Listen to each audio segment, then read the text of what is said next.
अभी सर वो आंकड़ा मैं पुलिस से लेके आपको। आपके पार्टी के भी कुछ लोग लगे हुए हैं इन दिनों ऑक्सीजन का सिलेंडर पैक करने में। नहीं, गलत कहते हैं। देख, इतने जो महंगे सिलेंडर हैं 2 किलो का सिलेंडर जो और दूसरे लोग इतनी रुचि ले रहे हैं, जो इस बात का प्रमाण देने वाला जरूर उस अवसर को तलाशेगा। हमें लेने वाले को भी सजग करना है कि ऑक्सीजन पर्याप्त मात्रा में है, इसलिए वो ब्लैक में ना खरीदें, और देने वाले को भी डिस्करेज करना है। इतना बड़ा पाप करके आप आगे परलोक में जाकर क्या उत्तर।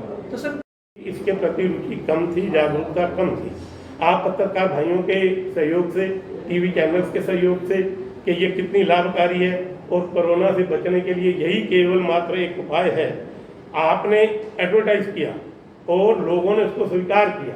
ये आपकी मेहनत का ही परिणाम है कि लोग आगे आ रहे हैं और सरकार का काम आप आसान कर रहे हैं, सुलभ कर रहे हैं।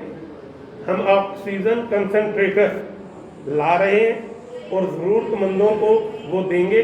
ऑक्सीमीटर का भी वितरण करेंगे। बीपीएल परिवारों को 35,000 रुपये तक की मदद का घोषणा माननीय मुख्यमंत्री जी ने की है। एक जो आइसोलेशन में है उनको किट देने की बात कही है।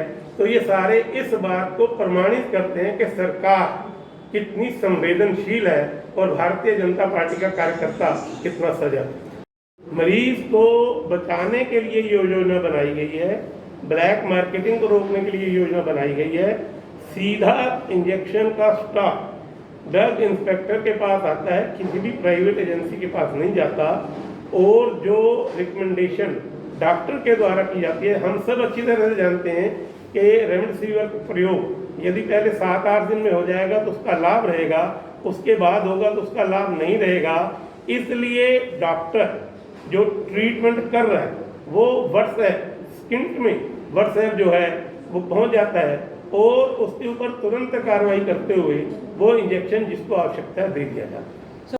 वैक्सीनेशन की योजना है और बड़े स्तर पर मैंने कल भी कई सेंटर को विजिट किए हैं जहाँ 200-250 लोगों ने वैक्सीनेशन लगवाई है। सबसे पहले वरिष्ठ नागरिकों को अवसर दिया गया, फिर 45+ को दिया गया, उसमें समय सीमा निर्धारित की गई और अब उस पहली वैक्सीनेशन और दूसरी वैक्सीनेशन का डॉक्टरों की सलाह पर गैप बढ़ाया गया। निश्चित रूप से 45+ के लोग काफ़ी मात्रा में, चाहे पार्क में लगे, चाहे मंदिर में लगे, चाहे हेल्थ सेंटर में लगे, चाहे सीएससी में लगे, चाहे पीएससी में लगे, बहुत बड़ी संख्या में रजिस्ट्रेशन करवाने के लिए इंजेक्शन लगवा रहे हैं। और निश्चित रूप से जल्दी ही माननीय प्रधानमंत्री श्रीमान नरेंद्र भाई मोदी जी के योग्य नेतृत्व में वर्ल्ड टेंडर की भी बात हो रही है, ग्लोबल टेंडर की भी बात हो रही है, उत्पादन बढ़ाने की भी बात हो रही है। ये सारे काम वैक्सीनेशन की गति को तीव्र करने के लिए योजना भी बन रही है, धरातल पर भी उतार रहे हैं और इसको और आगे बढ़ाएंगे। ब्लैक समाज में हमेशा 2 पक्ष रहते हैं, सेवा करने वाला पक्ष भी होता है और लाभ उठाने वाला पक्ष भी होता है। यदि समाज का प्रत्येक व्यक्ति जागरूक होगा, सेवा भाव को लोगों में जागरूक करेगा, तो जो आप बात कह रहे हैं उसको डिस्करेज किया जा सकता है। जिला प्रशासन और भारतीय जनता पार्टी का प्रत्येक कार्यकर्ता ब्लैक ना हो इसके लिए निरंतर सजग रहते हुए जरूरतमंद को ऑक्सीजन पहुंचे इस बात का प्रयास करता है। और आज इस काल में भारतवर्ष की परिपाटी रही है, परंपरा रही है कि विपदा काल में दूसरे का सहयोग किया जाए, मदद किया जाए। और वो लोग समाज के भी, भारतीय जनता पार्टी के कार्यकर्ता भी, सरकार भी सहयोग भी कर रही है, मदद भी कर रही है। और ऐसे एंटी सोशल एलिमेंट्स जो इस प्रकार की गतिविधियों में लिप्त रहते हैं उनको निश्चित रूप से डिस्करेज भी किया जा रहा है और उनके खिलाफ कार्रवाई की जा रही है। के कारण बार बार मिलना नहीं हो पाता और भारतीय जनता पार्टी के कार्यकर्ता के रूप में, विधायक के रूप में अपने दायित्व का निर्वहन करते हुए कोरोना से संक्रमित लोगों की सहायता के लिए, उनका सहयोग करने के लिए पार्टी के कार्यकर्ताओं के द्वारा अनेक कार्य किए जा रहे हैं।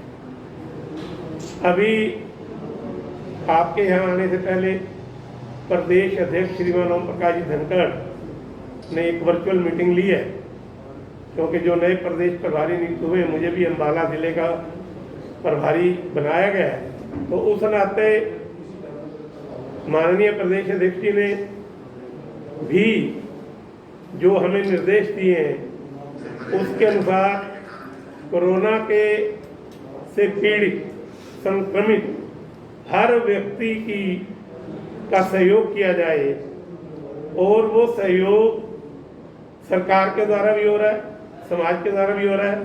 पार्टी के कार्यकर्ता के नाते हम सक्रिय रूप से करें, ऐसी योजना संगठन ने दी है। और उसके लिए सेवा रसोई ये कार्यक्रम हम कल से शुरू करने जा रहे हैं। हमने अपना एक हेल्पलाइन नंबर दिया है। सुबह 8 से 10 बजे तक जो भी पेशेंट, रोगी या उसका अटेंडेंट जो उसके साथ है, यदि वो हमें कॉल करके अपनी भोजन के संबंध में रिक्वायरमेंट बताएगा, तो हम वो रिक्वायरमेंट उसकी दोपहर को 12 बजे पूरी कर देंगे। और कोई भी पीड़ित व्यक्ति या उसका अटेंडेंट भूखा न रहे, क्योंकि लॉकडाउन के कारण सारी व्यवस्थाएं जो सामान्य रूप से चलती हैं मार्केट की, उन पर रोक लगी हुई है। तो सेवा रसोई का प्रकल्प हम यमुनानगर ज़िले में कल से शुरू करने जा रहे हैं। कितने अस्पताल हैं कोविड के, उसमें कितने पेशेंट हैं, रोगी हैं, सारा हमने चिन्हित कर लिया है। और जैसे ही हेल्पलाइन नंबर पर उनकी सूचना आएगी, हम उनको सेवा रसोई के माध्यम से भोजन का सहयोग करेंगे। दोपहर में भी करेंगे, रात में भी करेंगे। इसके साथ ही बहुत ज़्यादा चिंता इंजेक्शन के बारे में, ऑक्सीजन के बारे में समय समय पर रोगियों के द्वारा और उनके अटेंडेंट्स के द्वारा की गई है। सरकार के प्रयासों से इस सारे सिस्टम को सरकार ने अपने हाथ में लिया, और रेमडेसिविर का इंजेक्शन या अन्य कोई भी दवाई जो है वो दिन में उसकी सूची बनती है। जो डॉक्टर इलाज कर रहा है वो अपने व्हाट्सएप के माध्यम से या ईमेल के माध्यम से पहले सीएमओ को भेजता था, सीधे स्टेट को भेजता है, और सीएमओ के पास उसकी जानकारी आ जाती है, और जिनको उसकी आवश्यकता होती है वो इंजेक्शन उपलब्ध करवाया जाता है। और ऑक्सीजन की स्थिति भी अपने इस ज़िले में कंफर्टेबल है, अर्थात जितनी हमें ज़रूरत है उतनी ऑक्सीजन हमें दी जा रही है। और इसमें समाज के कई अन्य लोग भी सहयोग कर रहे हैं। इसके साथ ही कई बार हमारे जिलाध्यक्ष के पास, मेयर साहब के पास ये मांग आती है कि बेड उपलब्ध नहीं है, और विशेष रूप से वेंटिलेटर वाला बेड या आईसीयू वाला बेड। तो उसके लिए भी रोज़ शाम को सीएमओ के माध्यम से एक लिस्ट फ्लैश होती है, और हम सब की जानकारी में रहता है। और जो भी हमारी हेल्पलाइन है, जहाँ जहाँ जितने जितने बेड होते हैं, उन रोगियों को बेड उपलब्ध करवाने का प्रयास किया जाता है। और आज जो अपने ज़िले में बेड्स की पोजीशन है, वैसे तो आप पत्रकार बंधु काफ़ी जानकारी रखते हैं, और शायद हमसे भी ज़्यादा जानकारी रखते हैं, क्योंकि आपका समाज के हर व्यक्ति जो सेवा कर रहा है उससे भी, और जो सेवा नहीं कर रहा उससे भी कहीं ना कहीं किसी न किसी रूप में संपर्क रहता है। तो अपने ज़िले में कुल बेड 1045 हैं। पेशेंट एडमिट जो है वो 650 हैं आज की तारीख में, शेष 395 हैं। और सबसे बड़ी बात कि हमारे यहाँ यूपी, दिल्ली और अदर स्टेट्स के 160 पेशेंट इनडोर एडमिट हैं, जो कुल एडमिटेड पेशेंट्स का लगभग 1/4 है, 24.62।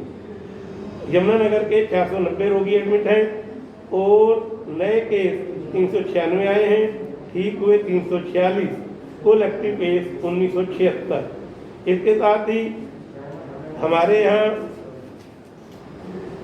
सैंपल जो अब तक लिए गए हैं 2,97,888, नेगेटिव 2,71,463, पॉजिटिव 19,901 और 2482 जो है वो active cases 1976।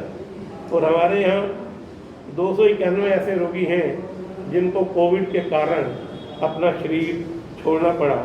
Recovery rate 88.60, positive rate 6.68 है। इसके साथ ही अपने कार्यकर्ताओं के माध्यम से हर प्रकार का सेवा कार्य अपने हाथ में लिया हुआ है और हम समाज के अन्य सहयोगी संस्थाएं, NGOs और लोग उनके साथ भी सहयोग कर रहे हैं और अपने आप पार्टी के कार्यकर्ता के रूप में हम सक्रिय रूप से रोगियों का सहयोग करते हुए उनकी मदद कर रहे हैं। मित्रों, महामारी का समय है, हम और आप सब अच्छी तरह से जानते हैं कोरोना को निश्चित रूप से हमने भारत ने जीतना है, कोरोना को हराना है और हम उसके लिए सबका सहयोग लेकर जितनी भी इनपुट्स हैं सारी देते हुए कोरोना को हराएंगे और भारतवर्ष का प्रत्येक नागरिक जीतेगा। इस विश्वास के साथ मैं आपके बीच में सर